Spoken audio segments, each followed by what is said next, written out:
back up in this bitch with 10 meters fitness, and welcome back to Bodybuilding Basics, the comprehensive series I'm doing, telling you guys everything you need to know about building the physique of your dreams. Okay, so this episode is covering the training side of bodybuilding, and to get straight into this, I believe bodybuilding training can be broken down into as little as two categories. That is resistance training and cardio training. Resistance training being anything you're doing to stimulate your muscles, so that's typically free weights, cables, machines, any form of lifting, to be honest. And then the cardio side of things is really anything you do to get your heart rate elevated. So swimming, running, the elliptical machine, anything like that. Okay, so firstly we're going to tackle the resistance training side of things. And the best way to look at this, in my opinion, is in terms of the two nutrition phases mentioned in the previous video. That being the bulking phase and the cutting phase. Remembering the bulking phase is for weight gain and muscle growth. The cutting phase is for weight loss and fat loss. Okay, so when you're in the bulking phase, you're going to be gaining your muscle here. So one thing you want to be shooting for in the gym is something called progressive overload. Now that's a technical term, but all it really means is over time you're going to be seeing performance improvements in the gym. So on a monthly basis, you're either going to be lifting more weight, the same weight for more reps, or you're going to be, being able to train more intensely with less rest periods, supersetting things. Okay, so the question then becomes, how do I achieve progressive overload? Now the best thing I can say about this is it's to do with getting the right training programming, so doing the right exercises in the right amounts each week, and then doing those exercises correctly. So to ensure you're doing that, you're going to want to go online and just find a free training program for beginners, right?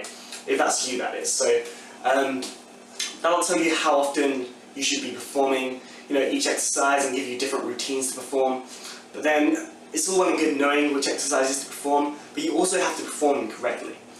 For this, you want to make sure each rep counts. You want to make sure you get the right time under tension. It's not about throwing the weight around, it's about controlling, it's about moving weight in a certain way that contracts and releases the muscles in a way that causes them to be trained effectively.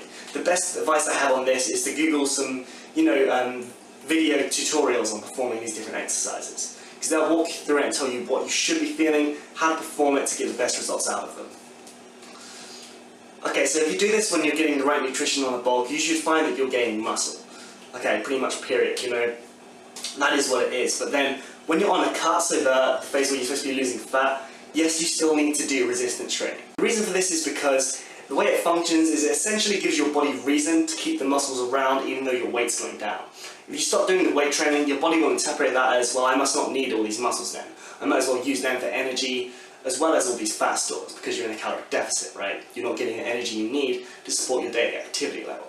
So if you do your weight training, that's going to make sure that your body realizes the muscle is needed because you're using it for something. So instead of taking from the muscle, provided your nutrition's right, it's going to take from the fat stores instead, and you're going to get lean whilst maintaining your heart and muscle gains. Okay, so that's the resistance training side of things pretty much covered now.